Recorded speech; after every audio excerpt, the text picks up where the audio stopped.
Amaury Le Beurrier, bienvenue derrière ce micro. C'est un grand plaisir de vous accueillir, de vous retrouver. Je rappelle aux auditrices et aux auditeurs que vous êtes conseiller en rénovation énergétique à la Maison de l'Habitat à Saint-Malo. C'est juste à côté de la gare. Amaury Le Beurrier, vous intervenez un mercredi par mois, donc en l'occurrence le deuxième mercredi du mois dans le cadre de cette émission. Aujourd'hui, vous voulez nous sensibiliser à un sujet. Je pense que les auditrices et les auditeurs sont déjà sensibilisés factuellement par ce sujet, mais vous allez nous dire comment est-ce qu'on peut transformer l'essai, j'ai envie de dire, s'adapter au changement climatique. Effectivement, bonjour Christophe. Aujourd'hui, je vais aborder un sujet qui, au début, nous semble un peu vaste, qui est l'adaptation au changement climatique. Donc oui, aujourd'hui, on ressent les effets de plus en plus fréquents de ce changement climatique. Pour aller à l'échelle locale, donc des périodes hivernales avec de moins en moins d'eau, moins en moins de pluie, et donc la difficulté aussi sur la période estivale d'avoir des pics de chaleur de plus en plus importants, encore qu'on a rencontré là ces derniers jours sur le pays de Saint-Malo. Et donc aujourd'hui, cette fréquence d'épisodes importants est de plus en plus importante. Cette fréquence est plus importante. Et donc, il y a, pour modifier, ça va prendre beaucoup de temps de réduire l'impact des humains sur le réchauffement climatique et donc le changement climatique, le réchauffement et moins d'eau aussi. Et donc, il y a des petites choses à mettre en place un peu sur nos pratiques au quotidien. Alors on va rentrer effectivement dans le vif du sujet avec quelques conseils d'ordre pratique. Vous avez dit les changements sont déjà visibles, Amaury Le Beurrier. On a vu aussi les tempêtes, d'ailleurs cet été en Bretagne. On a vu qu'il a beaucoup plu au mois de juillet, notamment fin juillet. Et puis, selon les endroits où on était en France, canicule. Donc on prend c'est une photographie. On peut prendre ceux qui ont voyagé un peu. Il y a aussi tout au sein de l'Union européenne et le bassin méditerranéen. On voit les pluies diluviennes, les feux de forêt.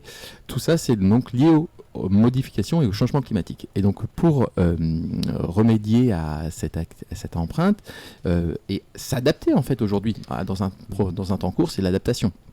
Donc au plus proche de Saint-Malo et du pays de Saint-Malo, nous, moi et le service en tant que conseiller en rénovation énergétique, on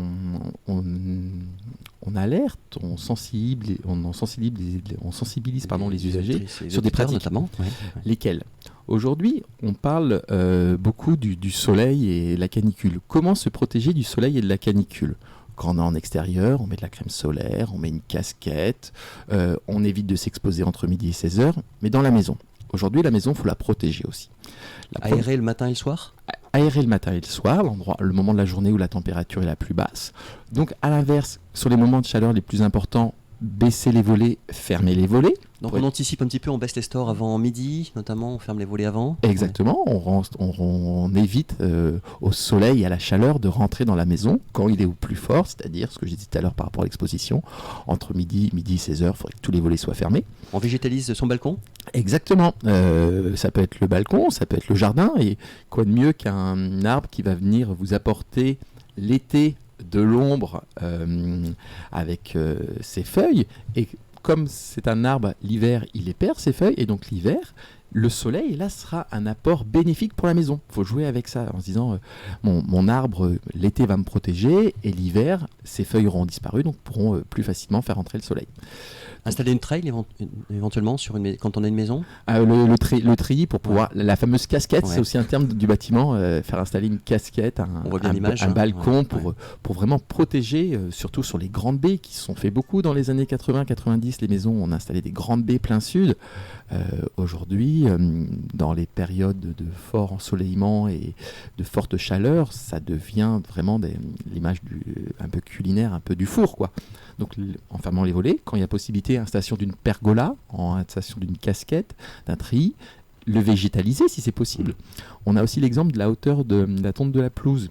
Si vous avez une pelouse qui fait 2 mm, une pelouse qui fait 2 cm ou une pelouse qui fait 8 cm, vous mettez un thermomètre au niveau de la terre, vous avez pratiquement une variation, je crois, ça peut aller de 20 à 40 degrés. On peut du simple au double. Doubler. Donc se protéger, la nature peut être là on parlait des arbres, du gazon un peu plus épais. Une façade blanche ? de maison. Sur les couleurs aujourd'hui, j'ai pas encore les résultats des meilleures utilisations. On entend beaucoup dire qu'un toit blanc serait mieux qu'un toit noir. Donc plus la maison va être claire, plus elle va pas absorber la chaleur. Il va falloir peindre les ardoises ou il y a d'autres modes de... Là, on risque d'avoir des petites difficultés avec les architectes des bâtiments de France, car on risque de changer grandement l'aspect esthétique de l'extérieur. Et si on parle de la toiture, aujourd'hui, pour les gens qui ont des chambres mansardées sous rampant, on a vu des gens qui ne pouvaient plus utiliser les chambres cet été. Tellement il faisait chaud. Ouais. Et la solution, c'est de rendre, d'améliorer l'isolation dans ces rampants qui vont permettre au soleil de ralentir, donc de mettre plus de temps, donc ce qu'on appelle le confort d'été, donc ça s'appelle le déphasage. Le degré va mettre plus de temps pour traverser tout le rampant avant d'entrer dans la chambre plus tard dans la journée, voire dans la soirée, où là on aura ouvert aéré. Donc la solution pour se prémouvoir de la chaleur l'été, c'est d'isoler. Ce qu'on entendait beaucoup dans le secteur avant pour l'hiver, on se dit on va garder ma chaleur, mais non, pour garder ma fraîcheur, l'isolation aussi est efficace. Alors Amaury Le Beurrier, question que les auditeurs ont certainement déjà entendue, en tous les cas la problématique, la climatisation. Est-ce qu'il faut s'équiper, oui ou non, et sinon pourquoi ?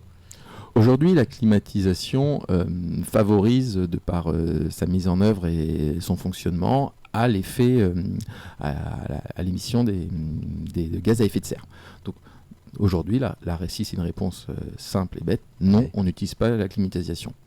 À l'inverse, il y a des endroits qui n'ont pas été adaptés, qui ont été construits dans les années 70, dans les années 80. Aujourd'hui, je vais prendre l'exemple de crèches, de maisons de retraite. Aujourd'hui, on ne peut pas imaginer vivre dans ces établissements si on n'utilise pas la climatisation. Donc la climatisation doit être un pansement. On doit la réfléchir, on doit y penser, de se dire uniquement de manière ponctuelle. Mais quand je mets en place mon climatiseur, je dois aussi mettre en place quelque chose pour remplacer mon climatiseur. Donc, on parlait de ce qu'on disait en début d'émission, donc protéger la maison, mettre en courant d'air, des apports solaires qui sont cachés par des arbres, mais c'est vraiment à ça qu'il faut réfléchir. La climatisation ne peut pas être le pansement et la solution. Ça doit rester un pansement et on doit prochainement voir disparaître les climatiseurs. Et ça me faisait penser sur le climatiseur, on parlait des impacts du changement climatique sur les gens qui me disent oui, mais avec le changement climatique, plus d'enneigement des stations de ski. C'est pas un problème qu'on rencontre sur Saint-Malo, mais oui, aujourd'hui, faire de la neige artificielle, on rencontre le même problème. C'est une solution, mais il faut réfléchir à d'autres activités. Donc s'adapter au changement. La neige artificielle, le climatiseur, ça doit être des choses qu'on utilise de manière très ponctuelle afin de préparer, d'adapter à son changement. Est-ce qu'il faut faire attention par rapport à l'artificialisation des sols ?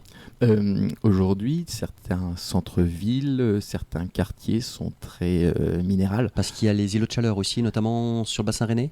Sur la difficulté aujourd'hui de ces endroits, avec l'absence de végétalisation, font qu'on est sur des endroits qui, à l'avenir, vont devenir insupportables. On les connaît, c'est certains endroits, c'est l'exemple des parkings de centres commerciaux qui il y a encore quelques années étaient totalement bitumés sans le moindre espace ombragé, faisait je garde l'image toujours culinaire du four, on n'y était pas adapté. Donc ça y est, maintenant on commence à réfléchir à adapter, à couvrir ce genre d'espace, à végétaliser ce genre d'espace, à ne plus forcément bitumer le sol de ces espaces, y remettre un peu d'herbe, fait gagner un peu de fraîcheur et on s'adapte au changement. Et comment on peut désimperméabiliser les sols en fait, parce que la question se pose aussi. Oui, aujourd'hui là on parlait aussi des fortes pluies et donc des inondations, parce qu'aujourd'hui le sol ne boit plus, n'absorbe plus les précipitations. Quand on est sur un sol perméable, l'idée du Kawe, aujourd'hui forcément ça va couler, ça va glisser, ça va arriver à un moment sur un goulot d'étranglement. Si on avait pu, et si on va devoir, donc par rapport à l'adaptation, on va devoir rendre ces sols perméables à l'eau. Et donc c'est le retransformant en les végétalisant et en leur remettant un peu plus d'herbe. Aux arbres citoyens. Merci beaucoup, Amaury Le Beurrier, conseiller en rénovation énergétique à la Maison de l'Habitat à Saint-Malo, donc près de la gare, avenue Anita Conti. Anita Conti, qu'on se le dise. Est-ce qu'il faut prendre rendez-vous pour des permanences ou est-ce qu'il faut venir directement et quel jour ? Donc la Maison de l'Habitat est toujours ouverte du lundi matin au vendredi après-midi. On reçoit sur rendez-vous les après-midi à la Maison de l'Habitat et aussi sur l'ensemble du territoire, Combourg, Dole, Tinténiac, Plaine Fougère, Pleurtuis. Je dois en oublier parce que c'est la rentrée, j'ai pas encore tout en tête. Merci beaucoup pour toutes ces précisions et on vous dit au 2e mercredi du mois d'octobre si vous le voulez bien, Amaury Le Beurrier. Au revoir. Merci. Au revoir. Merci.